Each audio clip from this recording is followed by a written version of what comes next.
Alright.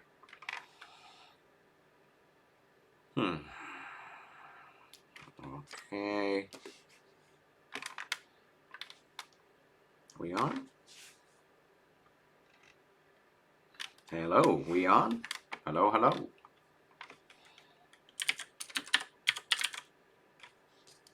Hello. 429.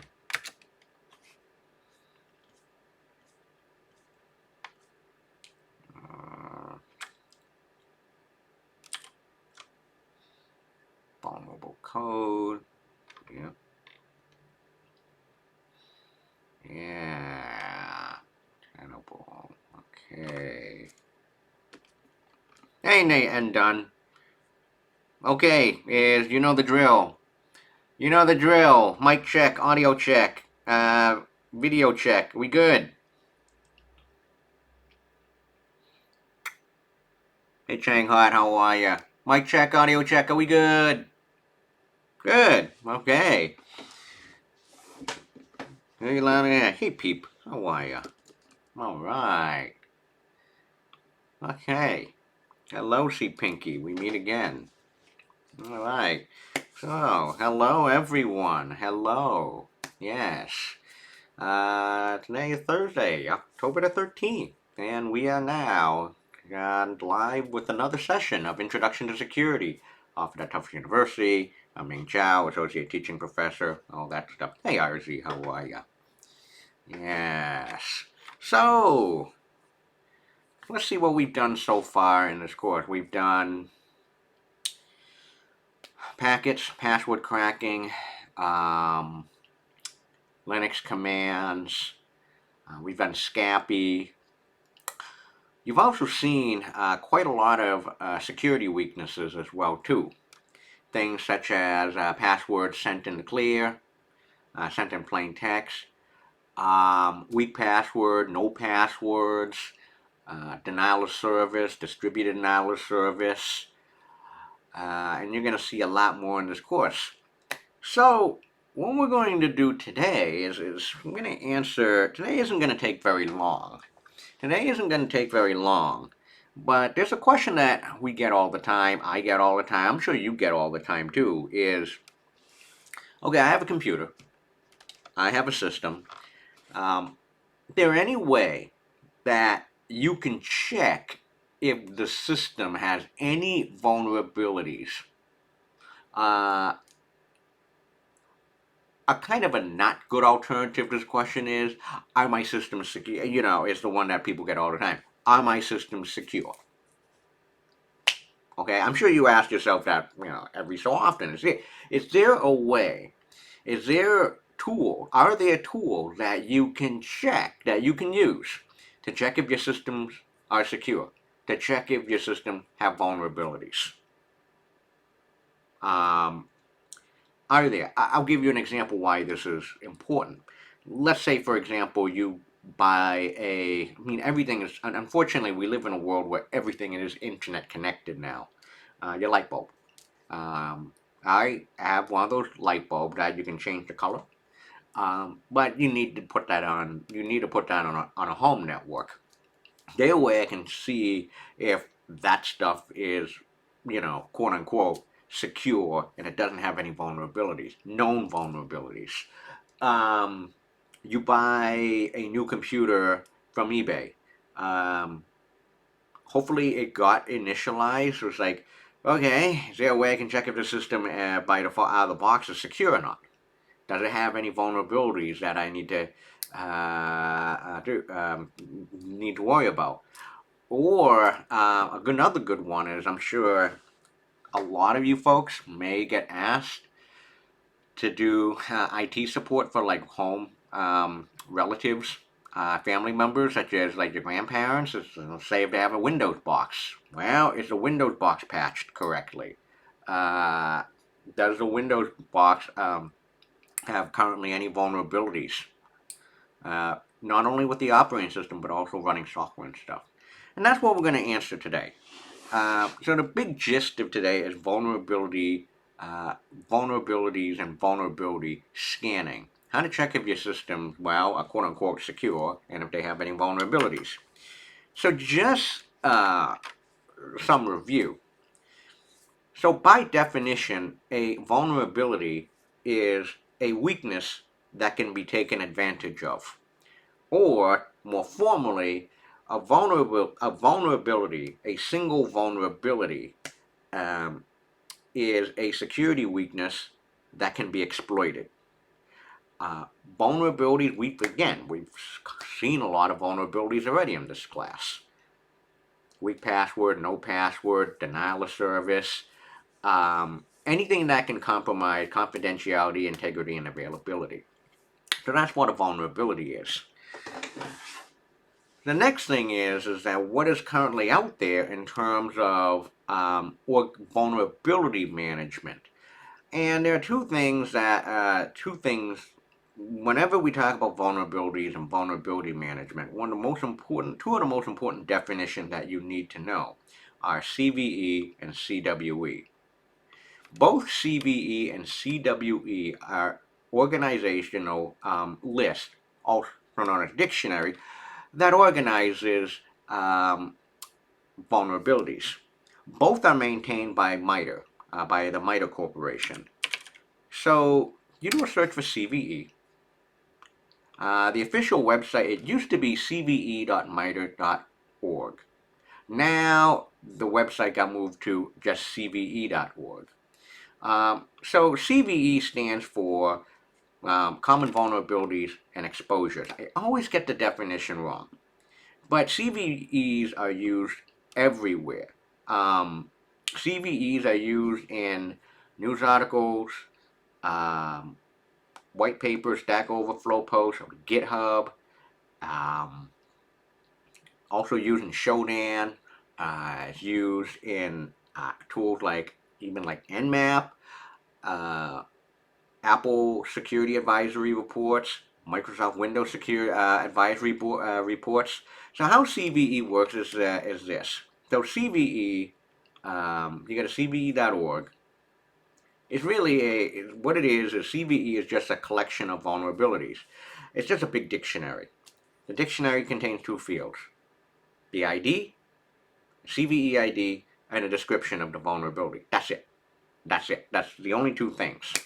Cve does not offer proof of concept code, video, reference material. No, it doesn't have that. So how a Cve is organized is the following. Let's go to a recent. If I do a search for, let me open up a new tab, and let's do Apple Security Updates. Hang in there, Ozzy. Hang in there. I know this is all review information. So the latest update was October 10, iOS 16.0.3. And if you take a look at the security bulletin, well, here you go. CVE-2022-22658. And that's a CVE ID, and the vulnerability that corresponds with that CVE ID is an input validation in the mail app. Was addressed to improve input validation. Why it got fixed is because, well, here it is. A maliciously crafted email message may lead to a denial of service. So if you actually do a search for CVE and you go to like news, you can even see how CVEs are referenced in mainstream news. Yeah. Yep. You can also do a search for CVEs on cve.org. Fine. The CVE, the vulnerability is too new. Details have not been released on the CVE official website yet. There's also something called Cwe, also maintained by MITRE. Cwe is common weakness enumeration. What it is just like it's a dictionary like CVE. It's just a very generic list of security weaknesses, mitigation, prevention efforts. So you may be wondering, what's the difference between CVE and Cwe? Cwe is generic. Cve is tied to companies and products. So there's a ton more Cve's out there because it's tied to products. So I want to show you a list, the Cwe top 25 most dangerous software weaknesses. This was Tufts' Wi-Fi now. Yeah, no, interesting. Now here's a list of the 2022 CWE top 25 most dangerous software weaknesses. So you would have a CWE like, one of my favorites is this one, CWE 798, use of hard-coded credentials. So you may be wondering what the difference between CWE and Cve is. You would have CWE that is not tied to any products or companies, and it's going to be like, use of hard-coded credentials. You will have a Cve though, that's like hard-coded credentials and this piece of software. So if I actually do a Cve search, what's the search on this whole thing? Search Cve list, and I do hard-coded credentials. Here's a good one. Cve 2022 38394, use of hard-coded credentials for Telnet server for CenterCom firmware. This is not good. None of this is good. This is really, I said, 204 CVEs with hard-coded credentials in certain products. Is there anything that anyone knows about here? I don't know. Yeah, D-Link routers happens all the time. EMC, CloudLink, you may have heard of that. Okay, so now you got the basic definitions. So now are there tools that you can use to scan a system or system for vulnerabilities for existing CVEs? And the answer is there's quite a few. There's actually quite a few ways. Shodan actually does provide vulnerability information on systems and servers with IP addresses. I'll give you an example. So this is a random IP that I just chose, that I just found, based in Los Angeles. And you can see here, they have a whole list of vulnerabilities on this system here, somewhere in Los Angeles. Whole list. Okay, there is a note that this device may not be impacted by all of these issues. The vulnerabilities are implied based on the software and version. And that's why, like, your Nmap results, when you show Nmap result, when you do a software listing or finding the software version of the software that's on a system by way of Nmap, that's why it's important, because that information can be used to infer known vulnerabilities that are out there.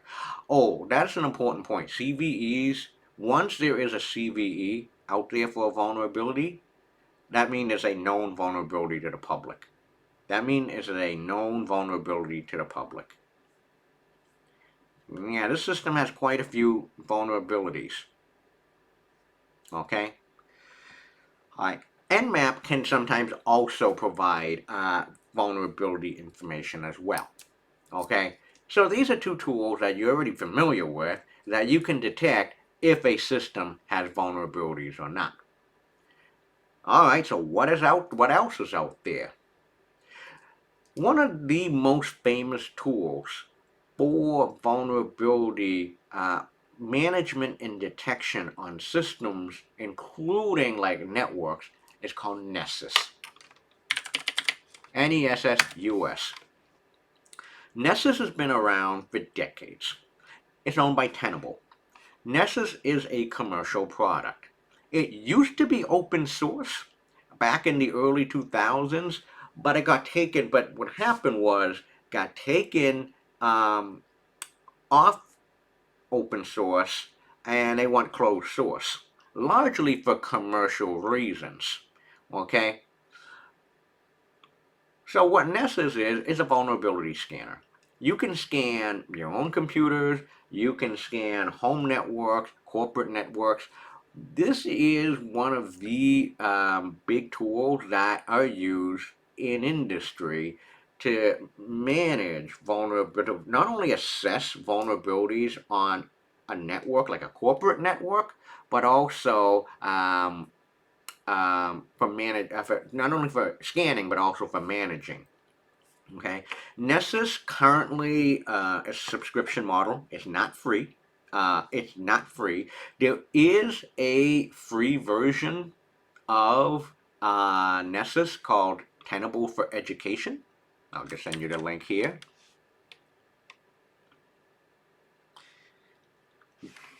Okay, this is a quote-unquote free version of Nessus for educational and home purposes only, but there is a caveat.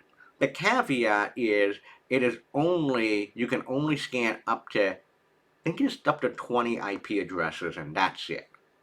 There's only 20 IP addresses, and that's it. Once you actually are using the paid professional or the expert version, you can scan a whole bunch of different IP addresses. Okay? So, again, Nessus is used for both vulnerability scanning on systems and network, and also for managing them as well. Okay? But by and large, right now, Nessus is a commercial product, so you have to pay for it. But there is an educational version. I have one installed on my home. I have Nessus installed on my primary workstation, and now I'm going to show you actually how you use Nessus. We'll come back to this a little bit later. So I'm going to go to my system settings, and I have Nessus installed. And to turn on Nessus, you go to your system preferences. I'm going to actually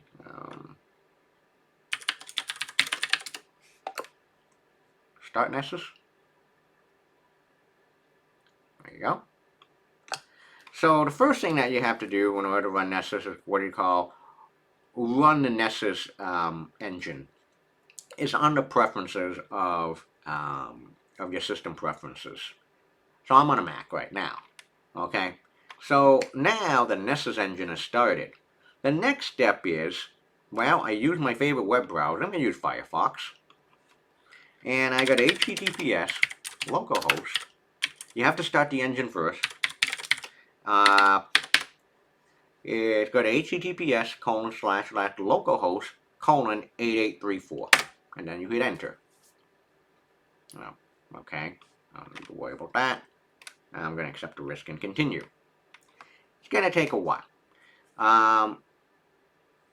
to start up sometimes.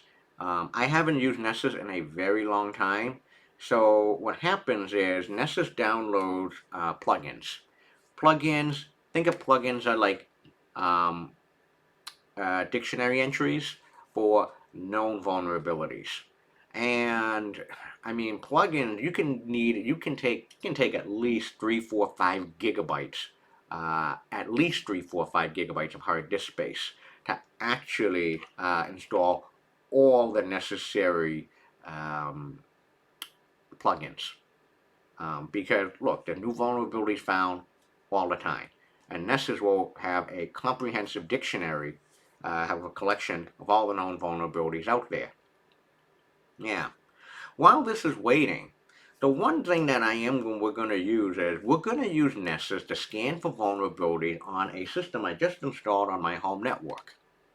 Okay, now on this home network I have it's running a web server, and it's also running a whole bunch of deliberately vulnerable web applications. Aha! So now on my home network, the IP address to target is 192.168.1.220. You may have seen this last time, but there's a couple of big differences this time. This server I just put on the network have not one, not two, but 3 deliberately vulnerable web applications or web pages. One of them is called hackme.php. There's a serious vulnerability here in this hackme.php. And here is the source code for hackme.php.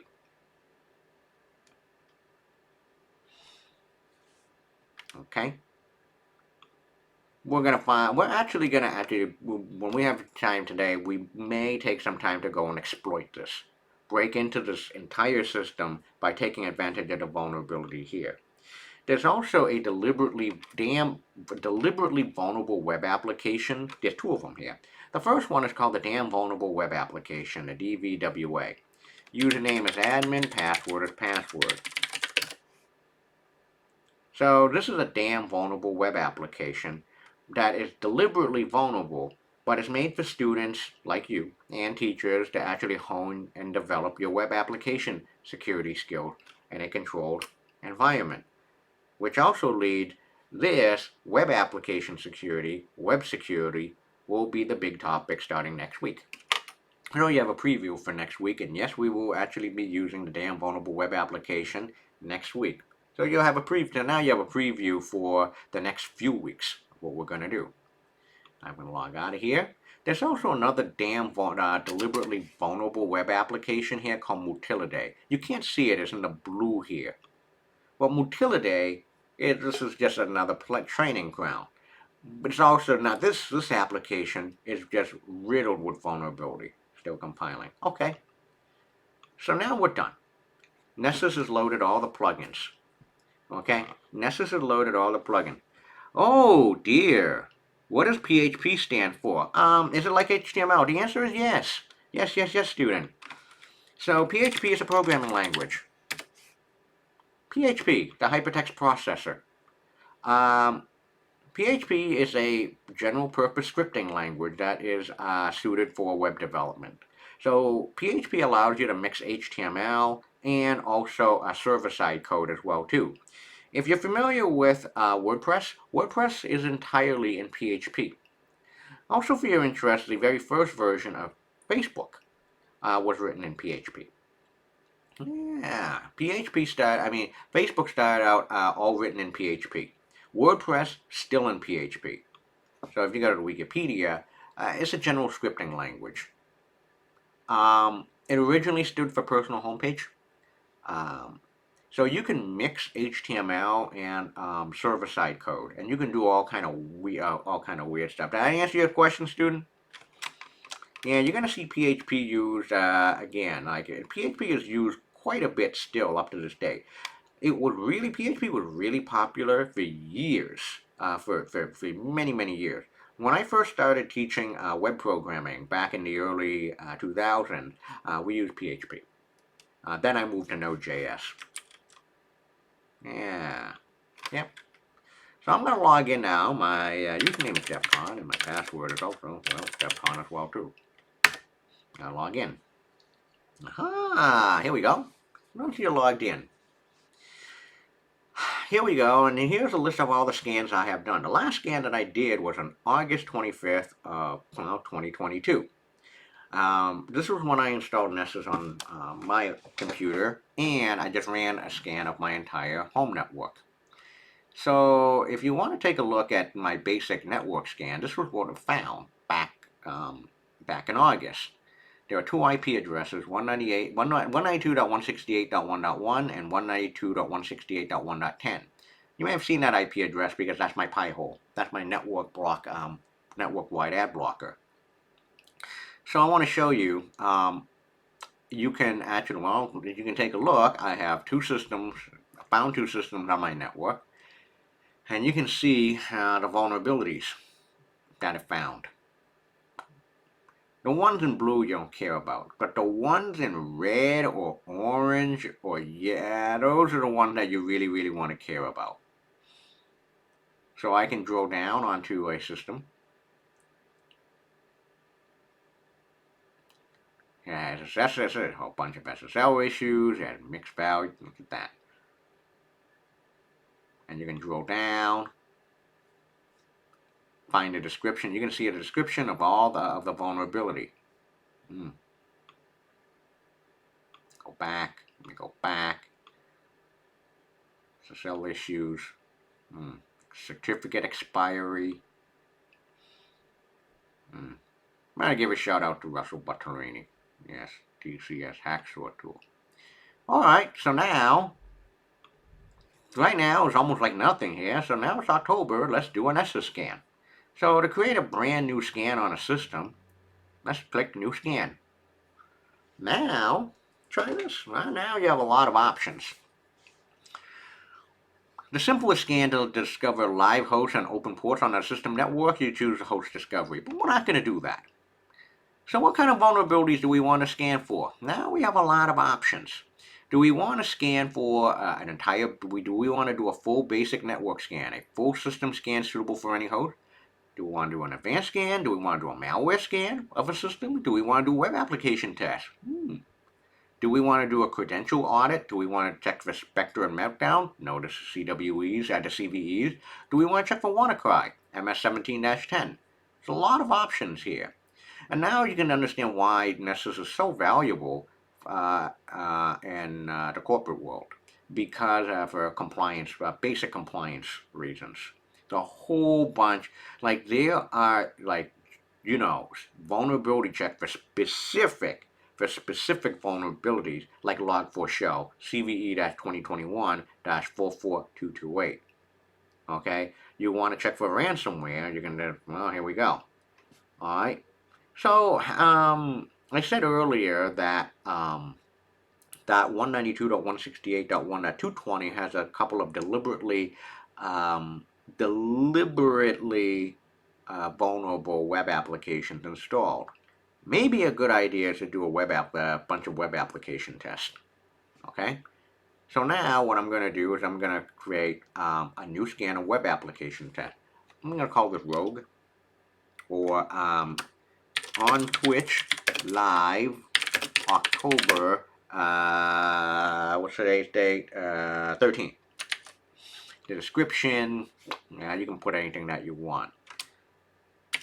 Some rogue system with deliberately vulnerable web apps. Okay, now that's sort of my scan. Target, and put down the IP address. That's all you need to do. 192.168.1.220. Okay, do we need to want to put credentials on? Sure, why not? No, we there's a whole bunch of, let's not do that. You can also add credentials if you want. Let's skip that out. That's it. Hit save. I think that's good enough for started. Oh, username is good. Oh boy. Nah. Oh, because I clicked on credentials, I had to. Whatever. Wait. Let's do this again.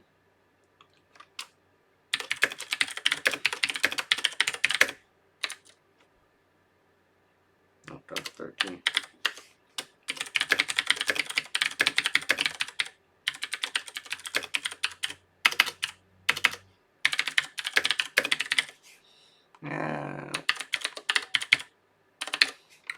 That's it.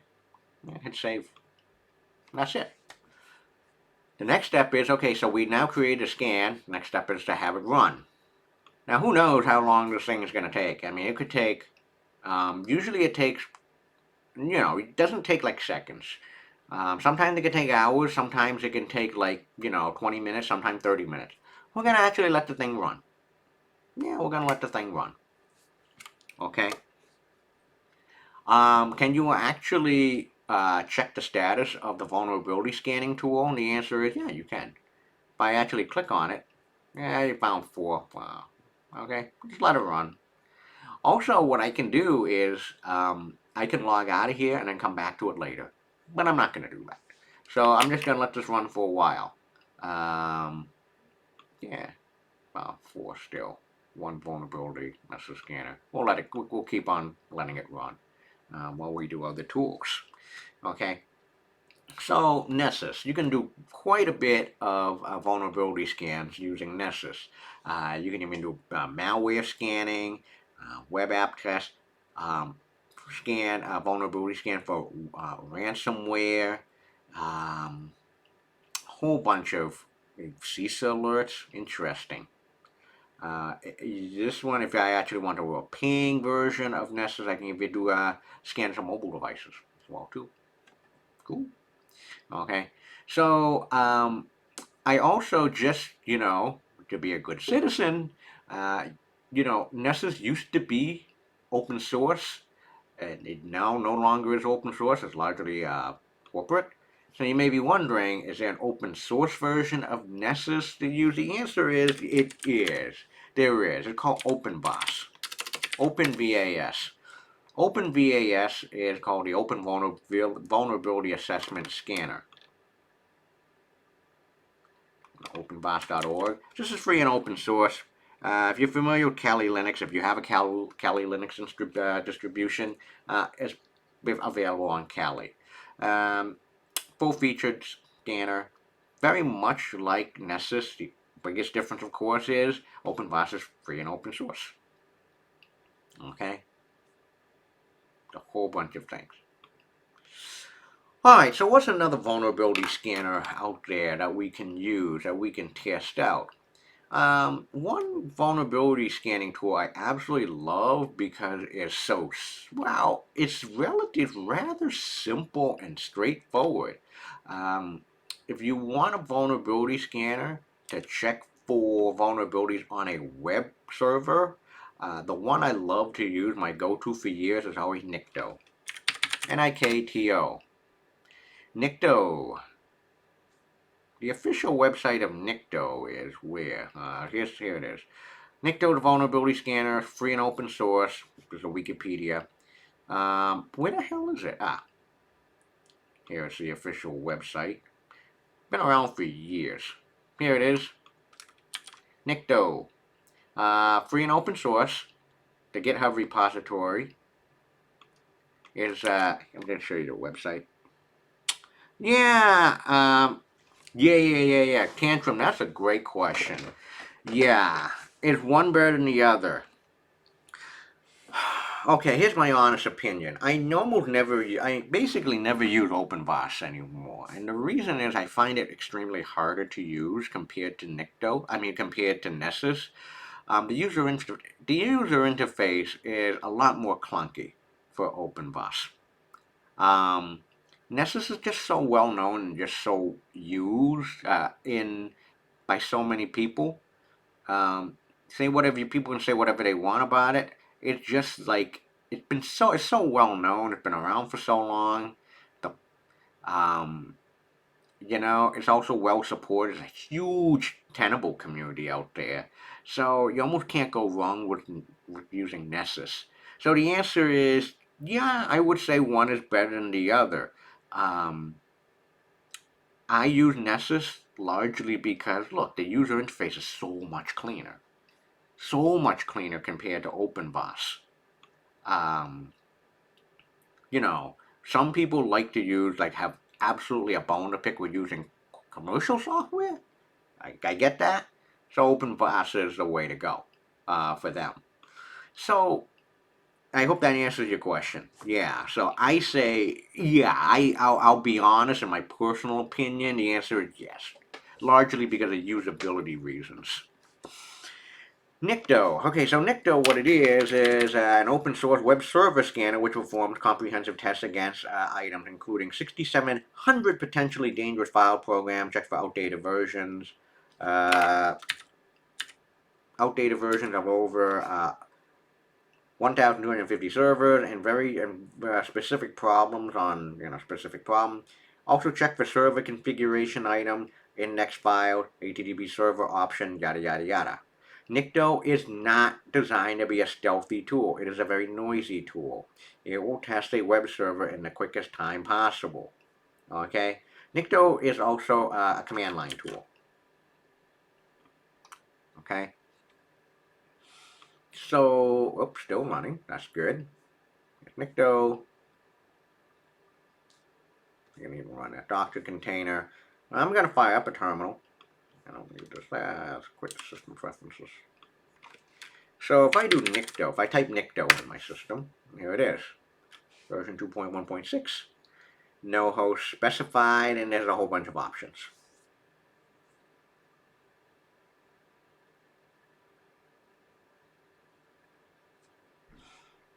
Okay, so how would I actually use Nikto against a web server? This only works for web servers, especially if it's using port 80 or 443. So how you run Nikto scan is type Nikto minus host equals 192.168.1.220. That's it. Watch what happens. So all I'm going to do is type Nikto space minus host equals 192.168.1.220. Watch what happens when I hit the enter key. Target IP, target host name, target port, the server information.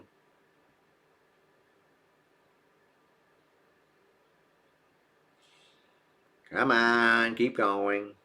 Maybe taking a little bit slower, maybe a little bit longer, because there is a Nessus scan that's going on too. Let this thing continue to go.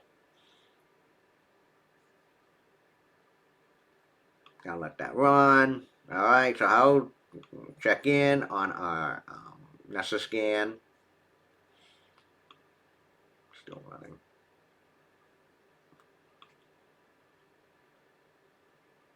Hello? Oh dear. All right, so now we're getting somewhere. We have a little more vulnerabilities found this time. We have one low and 2 medium ones. Yikes. Let's go to vulnerabilities. Let's see what they found. Oh shit. We got some problems here.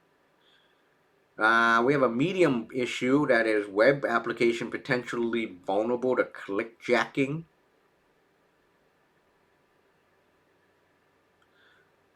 This issue was known in 2015, modified in 2017.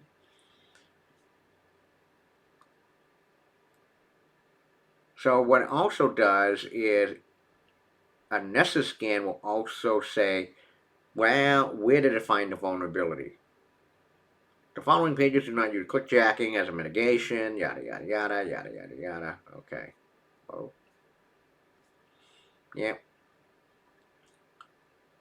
Interesting. I want to go back to vulnerability, but this one's a little concerning. Web server transmits clear text credentials, okay. But at the same time, why is it low? I don't understand that. Let's take a look. Oh, shoot.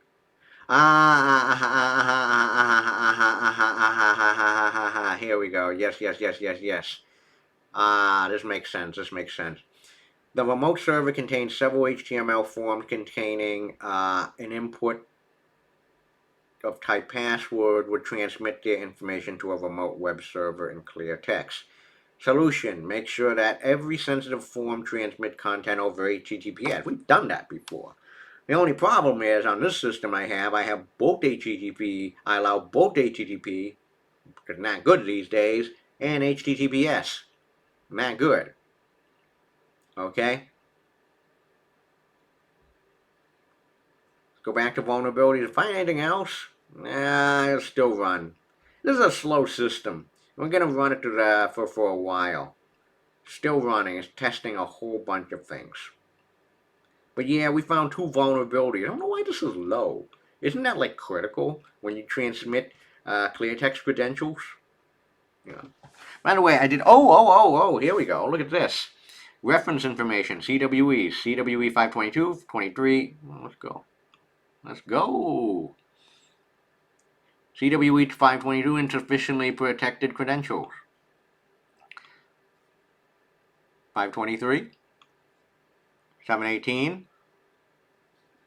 We'll talk about OWASP next week. 724. Broken authentication. Yeah. 928. And 930. Yeah. So here's an example of a tool that actually uses CWEs. I mean, you've seen CVEs used quite a bit in Nessus, but now you can also see that Nessus also make references to CWEs as well. Interesting. Yeah. All right. So how's our Nikto scan running? So we have. Let's go back to scan. Let this run. Still running. Still running. Still running our Nikto scan. By the way, what if we go to 220 site? Okay, we go to Motilidae. Oh, this is getting trippy. Oh dear. And you can see like view capture data, view log. Oh geez. You can see someone actually made someone made a few visits to the home page. Most likely it's Nessus. Oh wow, look at that. So it's either Nessus or Nikto that did all these evil deeds here. Yeah. User visited a single quote. Okay. All right. So I've shown, so what tools we've done. We've done Shodan, Nmap, Nessus, Nikto. Is there another tool that we can do vulnerability scanning? The answer is we'll do one more tool. This is the most famous, one of the most famous tool for not only vulnerability scanning, but also exploitation. Just a quick review what exploitation is. Exploitation means, in this case, taking advantage of a vulnerability. Okay? Fully taking advantage of a vulnerability. And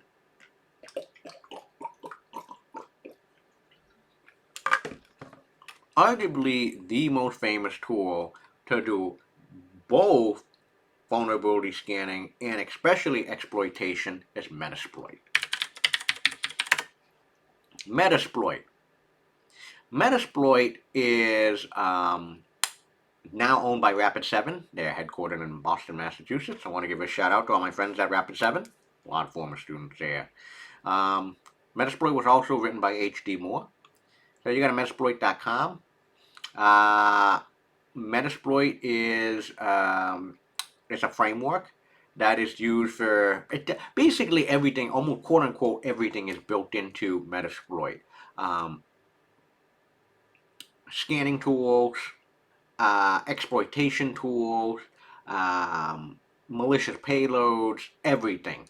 Okay, so Metasploit here says help security teams do more than just justify vulnerabilities, manage assessments, and improve security awareness. It also aims arms defenders to allow always to be one step ahead of the game. There is a commercial version of Metasploit. There's also an open source version of Metasploit. One has support. The other one, you have to basically, you're on your own. Okay? So if you want to go to Metasploit, the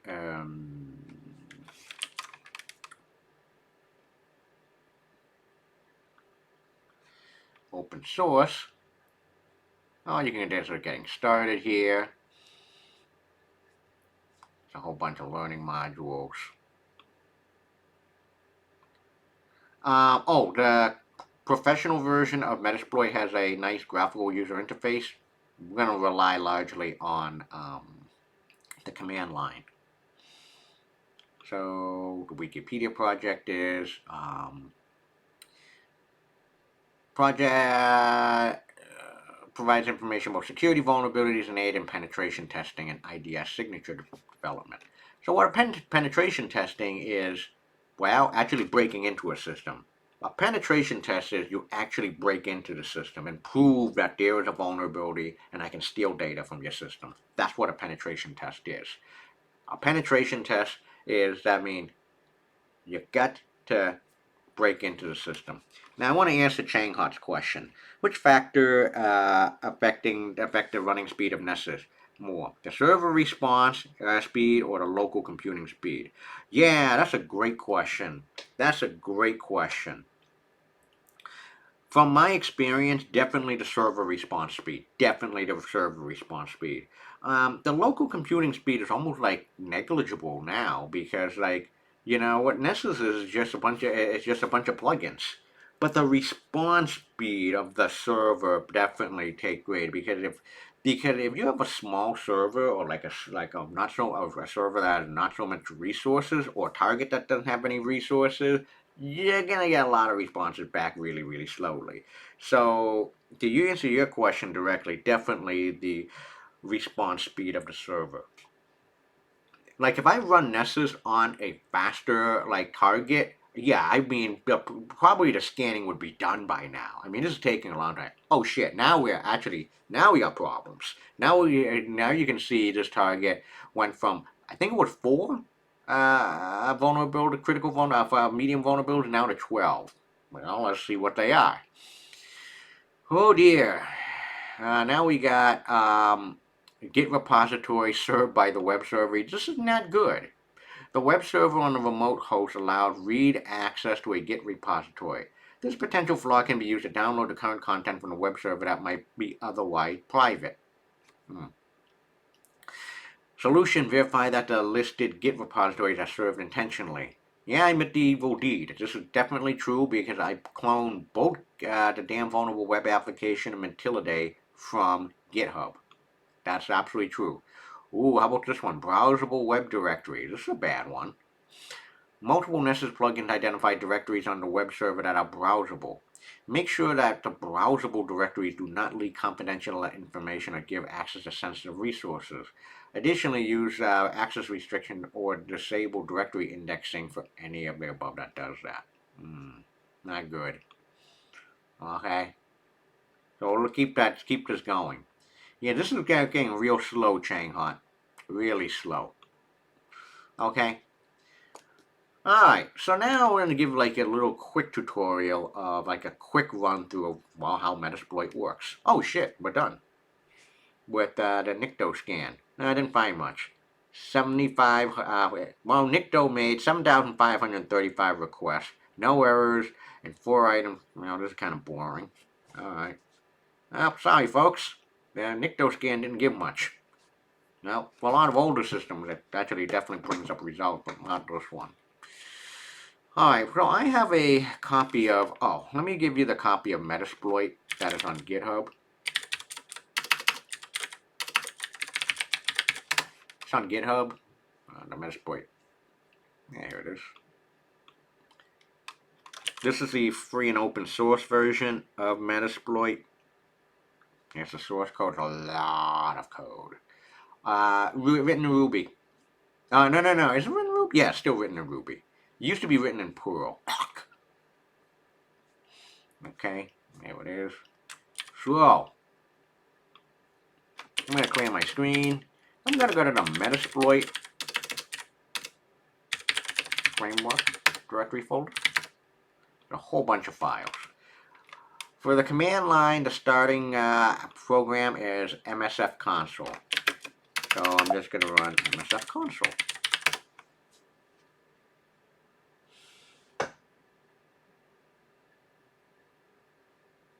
There you go. Here it is. This is what happens when you log in. When you use Metasploit. Okay? I open up Metasploit on the command line. It says, there are 2,256 exploits, 1,187 auxiliary tools, also known as scanning tools, 402 post-operation tools, I think it is, 948 payloads, that's a lot, 45 encoders, 11 no-ops, and 9 evasion tools. Cool. Alright, so, how do you use Metasploit? Well, has a very powerful search engine built in. So I think it was the student up here, the student that actually mentioned what is PHP. Well, you can search for any kind of vulnerability. So let's say if I want to search for Windows,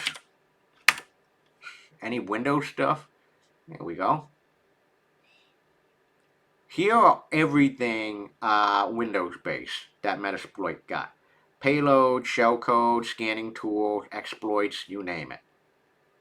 So how the organization of Metasploit works is the first word is either like payload or exploit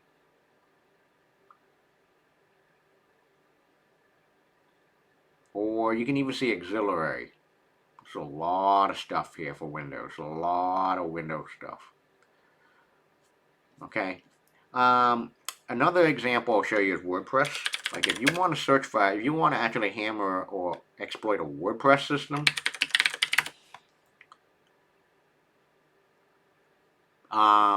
here, there is anything that starts with auxiliary slash, there's usually a scanner, a vulnerability scanner. So this is actually auxiliary slash scanner slash HTTP, WordPress underscore scanner. It's going to be a WordPress scanner of some sort. Yeah, there's a lot of WordPress stuff here. How about this one? I'm going to search for any PHP stuff that I can do and use. Here we go. I don't want to use vBulletin. I don't want to use exploit. I want to use an auxiliary.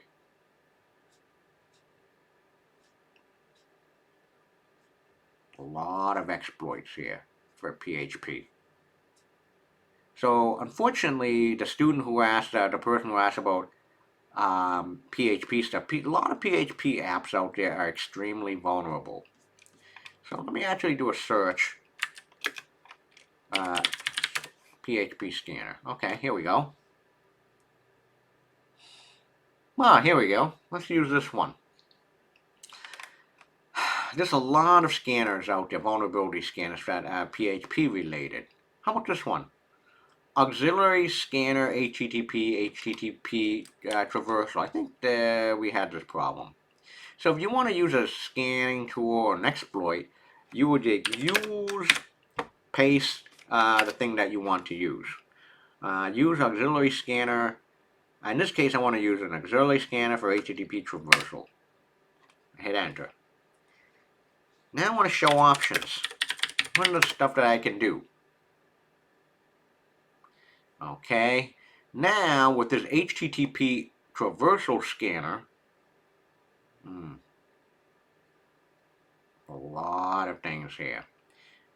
But what I do need to set is rhost. Rhost a remote host. I do need to set this. I do need to check. So what this scanning tool check the basic directory traversal. So I'm going to say set rhost 192.168.1.220. That's it. So what this is going to do is just going to actually do like a directory map of that entire target, web related. So I set my required field, which is rhost, to be 192.168.1.220, and I'm just going to run it. See what the scanner provides.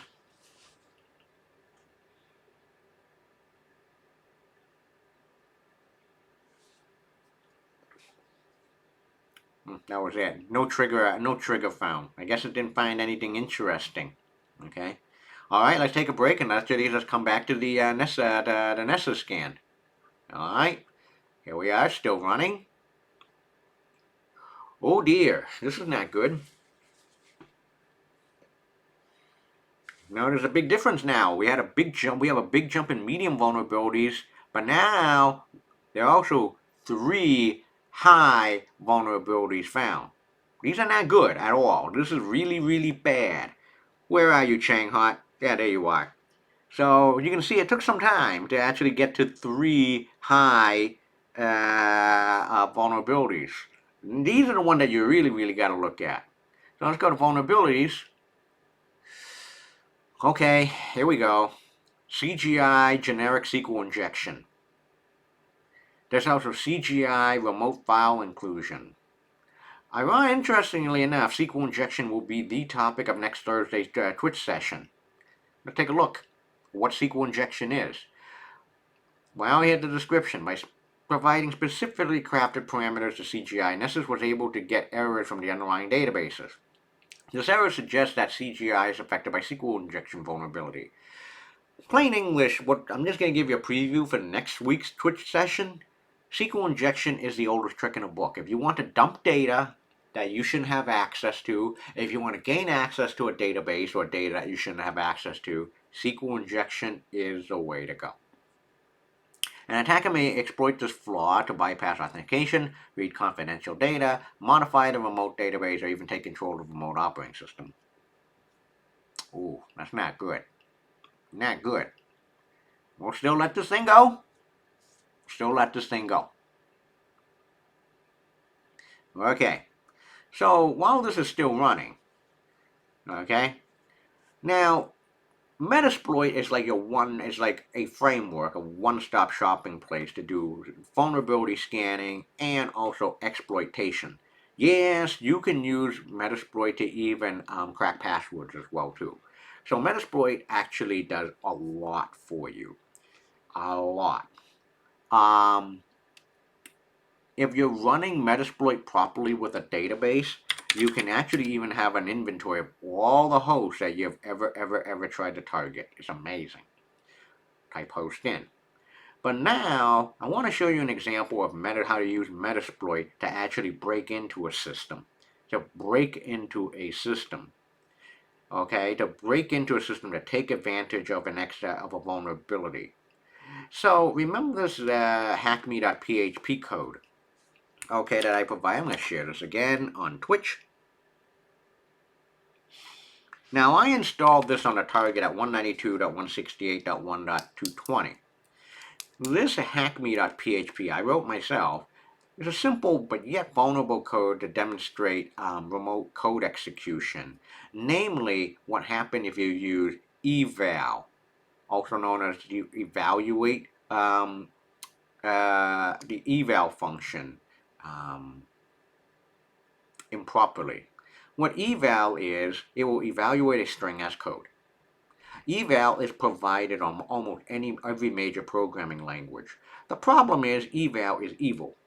You can do a lot of dangerous things with eval if you're not careful. You should not be using eval at all. Okay, I'll give you an example of how PHP eval works. If you do a search for PHP eval, here's the official documentation for the eval function in PHP. PHP, evaluate a string as PHP code. JavaScript has one, Ruby has one, Python has an eval function. Every major programming language has an eval function. Okay, so here's a caution. The eval language construct is very dangerous because it allows for arbitrary execution of arbitrary PHP code. That its use thus is discouraged. Even has a caution here. Okay, so here's an example of eval. 1, 2, 3 variables. Print out the string. You don't need to know PHP. But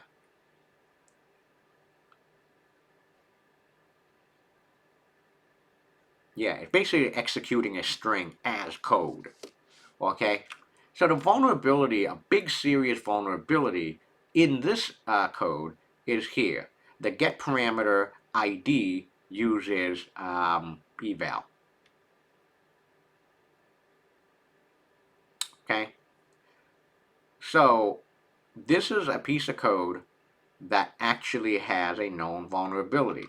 I go to 192.168.1.220/hackme.php. Here it is. Here's how it works. What's your name? Let's do Chang Hunt. Thanks for coming in today. What's your favorite beverage? Your favorite beverage is, let's say, coffee. Hello, Chang Hunt 6. The price you have to pay is 100. Your favorite beverage is coffee. Okay. But what I also programmatically did was, you can also do in the URL ID equals 1,000, 10,000. Oh shoot! And now something really happened here. Ooh, ID equals hello. Ooh, that's not good when a page crashes like that. Something's going on.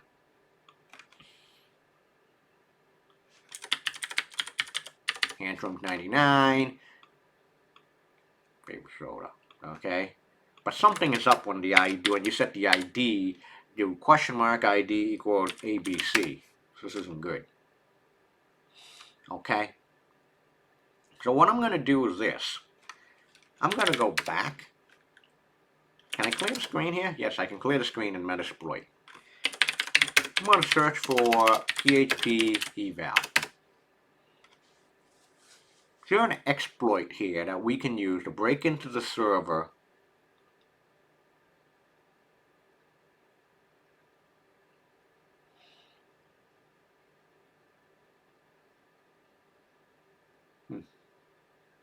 No, but what happens when we do PHP_eval? Boom. Found one. How about this one?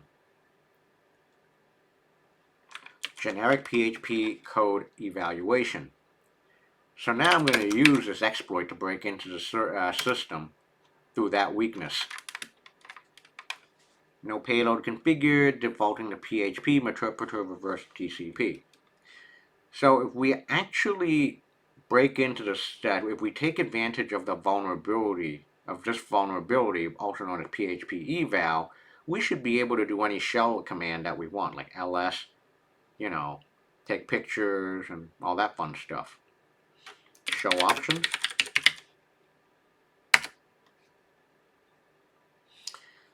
Alright, we need to set our host, and we also need to set the URI path. So set our host to be 192.168.1.220. We also want to set URI path. Here we don't have a test.php, but we do have a hackme.php. Oh. We do have a hackme.php. And with the eval parameter changed to code. Okay, so now to run this exploit, to actually break into the server at 192.168.1.220. Does this exploit work? Does this PHP eval exploit work on target 192.168.1.220 at hackme.php at the ID parameter? You can either type run or exploit. Yeah, exploit, bang, we got in. Interpreter opened one session, 192.168.1.244. We opened it up at 192.168.1.220 at port 53238. Okay, so we broke into the system. What does that mean? Let's type ls. Here we go. Look at that. The server actually has, you can see all the files on the server, hackme.php, index.php, mutilidae, OMFG dogs. Yep, it's all there. Can I actually go to my slash, the root directory? Yep, we can do that. Uname minus A. Oh, shoot. Uname is not there? Okay, not there. This is why I need to run help. Ooh, this is all the stuff I can do. Sysinformation, that gets, if I type sysinfo, I get the system of get information about the remote target, the remote system, such as the operating system. I can do port forwarding, I can do my usual suspect of commands such as cat, cp, change mod, ls, makedir, all that other stuff. I can even write stuff. Background information. How about this one? If I do an ls, I'm going to cd to the home directory, cd html. Ooh, look at that. I'm going to makedir. Hey, by the way, just to prove that I actually broke into the system. Is there a folder called owned? Nope, not there. Makedir owned. Ah, shoot. Operating set. Failed. Sorry. That's, oh, because I have permission issues. I can maybe able to escalate the permissions of who I am, but let's not do all that stuff. Sysinfo. What kind of a system is this? It's an ARM version. What it is really a Raspberry Pi, like a Nano, so it's tiny. The interpreter is PHP Linux. Yeah. So I broke into the system. So this is an example of me successfully breaking into a system using Metasploit. Metasploit allows you to run exploits. You can even do scanning tools there as well. I'm going to exit out. I don't need to do anything more. Okay. But I actually did prove that I can actually break into the system at 192.168.1.220. I'm going to get out. I'm going to get this out, get out as well too. Now, that's not going to be necessary. How are we doing here with this Nessus scan? Still 4 vulnerable, 4 critical ones. All right. So that's all we have for today, but now it leads to one final important discussion about vulnerability scanning and pen testing. So, question number 1. Okay, the big question I have for you is, okay, if you're running a tool like Nessus, What value to a tool like Nessus or Nikto do they give? Here's the thing. The tools are helpful to show if there are vulnerabilities. If you have a vulnerability, if a tool like Nessus brings back these results, like here, there's 4 high vulnerabilities, 20 medium ones. That's really bad. That's not good. Okay? If these are not good, the high and the medium ones need to get fixed ASAP, as soon as possible. No ifs, buts, and ands about it. I think we can all agree on that. But what if?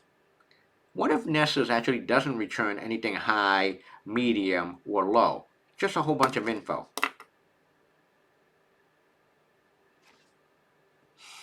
Or even better, what happens if a scanning tool says nothing, doesn't return any information? In other words, green light. Does that mean your system is secure or not? Does that mean if your system is secure? The answer is no. No at all. Not at all.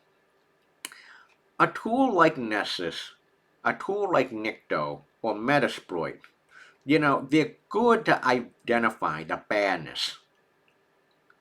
They're good to identify the real bad things that need to be fixed. But even if those tools does not return anything, any result, or they even say your system is quote unquote good, doesn't mean your system is secure or not. It doesn't mean that your system is secure. I want to show you a picture from my friend and mentor that he devised many years ago. It's called the Badness-O-Meter. The Badness-O-Meter looks like this. That's the picture. Look, here's how you interpret it. Here's his Badness-O-Meter. It's a little grainy of a picture. If you're running a tool like Nessus or any vulnerability scanning tool, and it brings back results, you're in the deep trouble end. Okay, you're in the deep trouble end. That's the value of tools, vulnerability scanning tools like Nessus and Nikto and Metasploit. But when they don't bring back any results, it doesn't mean your system is secure. It really means who knows, because there's also a ton of vulnerabilities out there that people have not found. So the Badness-O-Meter is read 2 ways. Okay, it's either you're in deep trouble if your scanning tool actually finds vulnerability. If it doesn't find anything, it doesn't mean your system is secure. It really means who knows. There's no such thing as 100% security. Okay?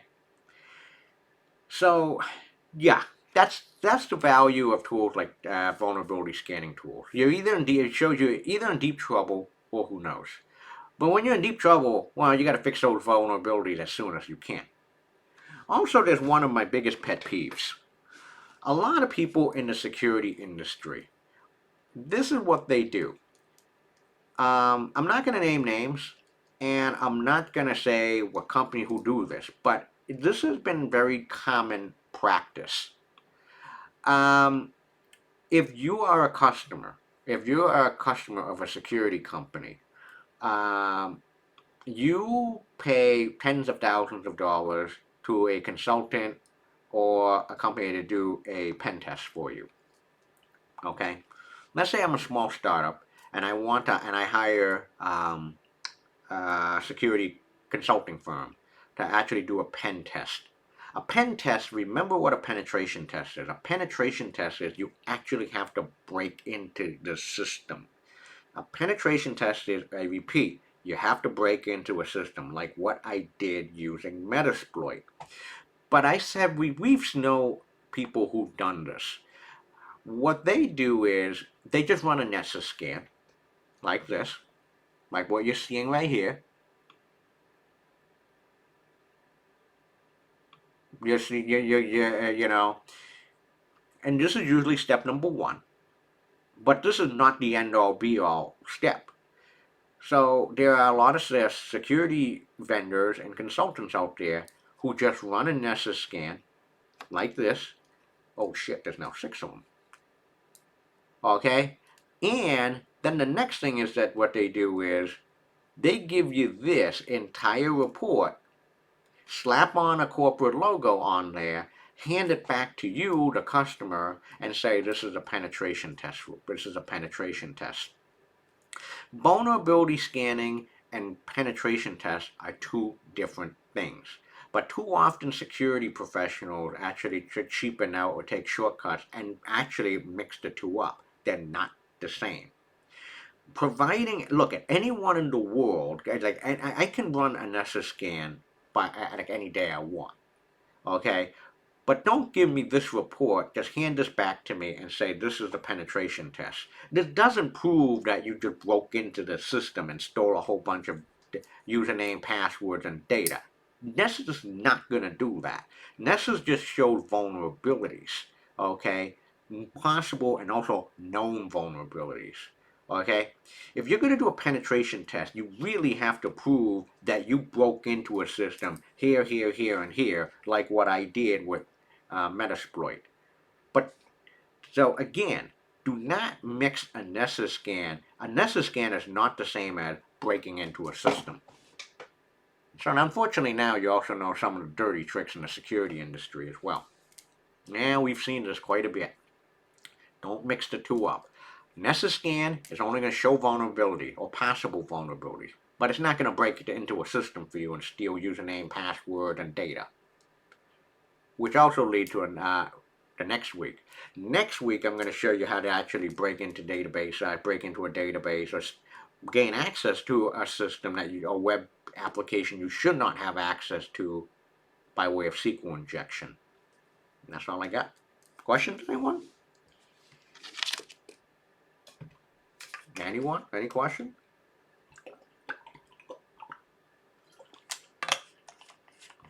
No? Seeing none. Well, we're early today. We're going to end it 5 minutes early. Have a good one, folks. Yeah, I'm going to stop streaming now.